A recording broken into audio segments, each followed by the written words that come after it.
How to be a badass featuring Drifter. Shimazu Toyohisa is our guide on the Giga Chad path. We first see him on the battlefield of Sekigahara, where he is left alone with a couple of troops to make an opening for his uncle, the commander of the Shimazu troops, to escape. Although the numbers are not on his side, Toyohisa through sheer will manages to mortally injure the enemy general, and likewise, he gets critically wounded. But a couple of arrows and stabs are not enough to put the mad lad down. He proudly stands his ground, scaring the enemy army and forcing them to retreat due to Toyohisa's Giga Chad aura.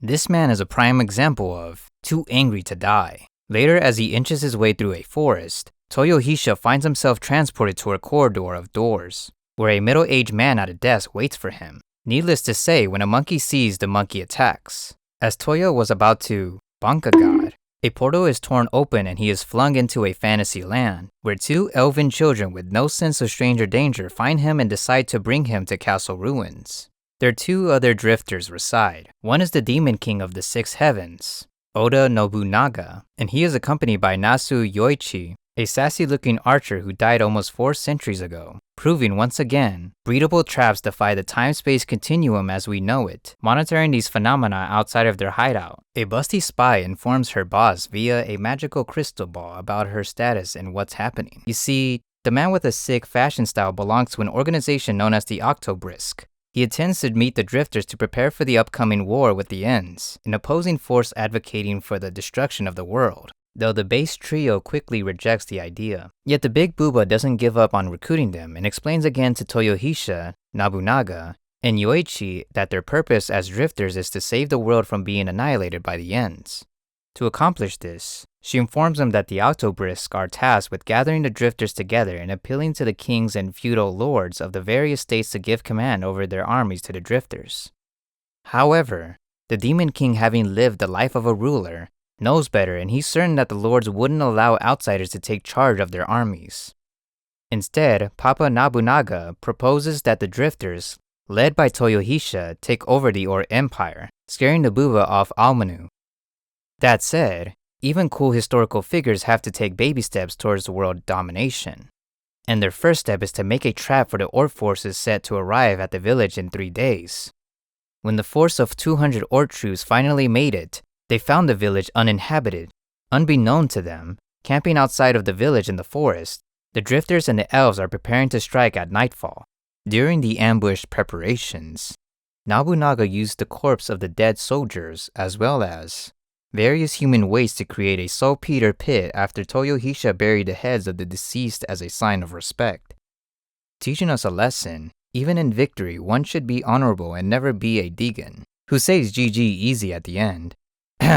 Sorry, I let my Valorant experience take over for a second there. Anyways, for the trap, as he was training the elves in archery, he got caught by surprise after learning that they have an innate aptitude for it. Who would have thought that elves in a fantasy story can use an arrow and a bow? When the night sank in, Toyohisa and the elves launched their attack on the Or soldiers. First, Nobunaga formed an enclosure to trap the Or troops and continuously bombards them with waste-laden arrows, resulting in wounds they can't clean since the water is already filthy.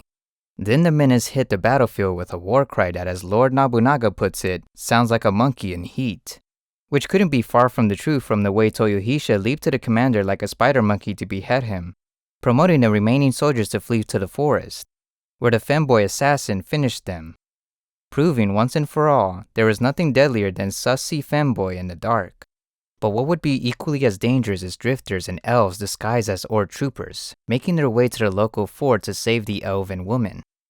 After successfully infiltrating the castle, an elf goes to kill an unarmed soldier, but Shimazu Toyohisa stops him, saying it's unhonorable to strike down an unarmed man.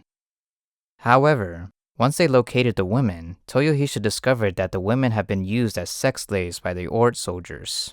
And just like that, honor flew out of the window, and all is left is rage as he vows to slaughter them all in retribution.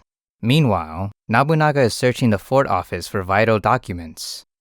At his inquiry, Amanu reveals to Nobunaga that the founder of the Or Empire was none other than Adolf Hitler, who pulled a classic and committed no breath shortly after establishing the country 50 years ago, which is weird if you think about it. I mean, Hitler would have chosen the elves for being tall, blonde, blue-eyed folk. But I guess he went through a time skip overcorrection arc and learned it's not all about length and color. It's about the motion of the ocean, or whatever that means. Moving on, Nobunaga receives word that Toyohisa has lined up the Ort soldiers to be executed for raping the female elves. So he rushes to the scene and knocks him the fuck out, to give the execution order himself so that his boy keeps his hands clean. Now remember guys, each person is the sum of the people he associates with. So surround yourself with people that would not hesitate to stop you from doing dumb shit by force. And you do the same to them, just like how Lord Toyohisa did after waking up. He punches Nobunaga for his interference and the two reach an agreement to let Toyohisa do whatever he feels is right in the future, and that's it. There was no reason to escalate or be mad, just two homies looking out for each other. The boys' wind-stake continued. After returning the women to their respective villages, elven villages across the land began to revolt and join the drifters. Later at night, we see Jeanne d'Arc, a chick with anger issues, along with her simp, Gilles de Reux, as well as several soldiers of the Black King's army approaching the drifters' hideout. They arrive shortly at the camp and the assault begins. After evacuating the 11 women and children, Toyohisa confronts John while the pretty boy faces off against a big brick wall named Jill. In the forest, Nobunaga and the elves take care of the cavalry. With Aomanu's assistance, Toyohisa was able to defeat John but refuses to kill her when he realizes that the dude is a chick. Meanwhile, the third best character is struggling in his battle against Frankenstein the simp, due to the latter's inhuman strength and durability. Thankfully, before Yoichi is nearly killed, two other drifters arrive at the scene, using their Gatling gun to destroy Jill's body and save Yoichi. As Yoichi reflects on his battle with Jill, he is approached by Yoshitsune, a former acquaintance of his. The latter mocks his former subordinate for following the honorable code despite committing dishonorable acts while under his command. Distressed, Yoichi tells his former boss that he will never take orders from him again, but Yoshitsune merely laughs at him before he departs. FYI, just to put in perspective how much this guy was a jackass, he has the word shit in the middle of his name, Yoshitsune. The lesson here is, don't listen to toxic people named after digestion process. There is always time to improve and to do the right thing. That said, let's continue. Toyohisa returns and informs the group that he knocked John unconscious in a nearby well. So a base gender equality advocate, C-Maid, scolds him for allowing a psycho bitch to escape due to her gender. But Toyohisa, with his overwhelming big dick energy, responded with, "Don't care, didn't ask, plus I'm determined to uphold my principles and not become your pawn."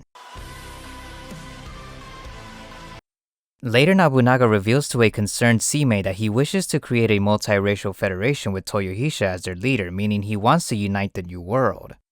To put it in Blackbeard's words, people's dreams never die. Therefore, at nightfall, Toyohisa leads his group to free the dwarves from Ort.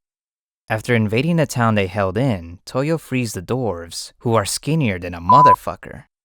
Thus, the main man orders meals to be prepared for them first, instead of taking down the castle defenders. While the troops eat, the main man negotiates with the remaining Ort troops to surrender peacefully and allows them to escape, though he slays the commander because someone has to take responsibility. When Yoichi prepares to pursue the fleeing troops, Toyohisa stops him and tells him that he does not have to follow dishonorable ways anymore since this is their war, putting a tear in our little boy's eye. Soon after, we see John awakens from her coma after her fight with Toyohisa and is informed by Anastasia that her simp is dead. An enraged John vows to avenge her fallen comrade by killing Toyohisa. At this point, even crazy chicks want a piece of our boy. In other words, Toya is him. Back in Godoka, Nobunaga requests that the dwarves begin forging muskets for their army to use in future battles. The next day, Count Saint Jeremy and his fellow queens arrive in Godoka to meet with the drifters. He sends his aides to test Toyohisa and see if they are worthy to ally with. He then recommends that the drifters overthrow the Ort Empire and seize their territory, which aligns with the trio's plans.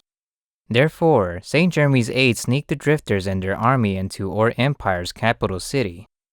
While Jeremy holds an emergency council meeting with the lords charged with overseeing Ort and attempt to coerce the noblemen to surrender peacefully. Yet it is disrupted by Rasputin, who possesses two of the nobles, and reveals that the Black King is also planning to seize the Ort Empire for his campaign. However, his actions are proven useless in the face of, as John Cena puts it, ruthless aggression. as Lord Shimazu Toyohisa proceeded to climb the negotiation table and kick a nobleman's brain out. So after being humiliated by the boys, Rasputin retreats and the noblemen agreed to surrender. Thus, the Black King sends Hijikata and his troops to combat the drifters in the capital, shifting their focus from seizing ore to destroying it to prevent the drifters from obtaining it. To assist with the ensuing battle, Saint Jeremy gives his army, the Sacred Band of Thebes, who has as many abs on them as an average viewer of this channel, or so we'd like to believe. Anyways, back to the battlefield where Nobunaga is commanding the army's gunner squad while Toyohisa and Yoichi lead the dwarves and elves respectively into the fray. The drifters successfully outmaneuver and outplay the En's vanguard, angering Hijikata. The lesson here is always play 5D chess while your opponents are stuck playing 2D chess and smelling their own farts. As a result of all that happening, Hijikata goes to meet Toyohisa personally in the street to fist it out in fair combat, like how real men did before guns became the rage. That said, Hijikata was using the ghostly images of dead Shisagumi to attack Toyohisa, so it wasn't that of a fair fight. Luckily, our boy knows how to through flying knees. With their army destroyed, the Black King orders Hijikata, who was getting his ass clapped, to withdraw from his fight against Toyohisa. I heavily recommend that you watch the last episode as it has a pretty epic speech by Lord Shimazu that I don't want to re-narrate or butcher. That said, Hijikata flees while the menace Toyo yells at him to cut his head and threw it for the disrespect in running from an honorable 1v1. The drifters claim this semi-destroyed city, and the Ends recruit another historical character to their Mortal Kombat roster, ending the epic showdown of a series on a cliffhanger. That said, hope you enjoyed the video. It's still recommended to watch the show even if you watch this video as it's very entertaining and a great fun time killer. Also, the fact that we skipped some points that didn't revolve around our badass instructors is more reason to visit again. P.S. The dub version is solid. And that's about it. Bye.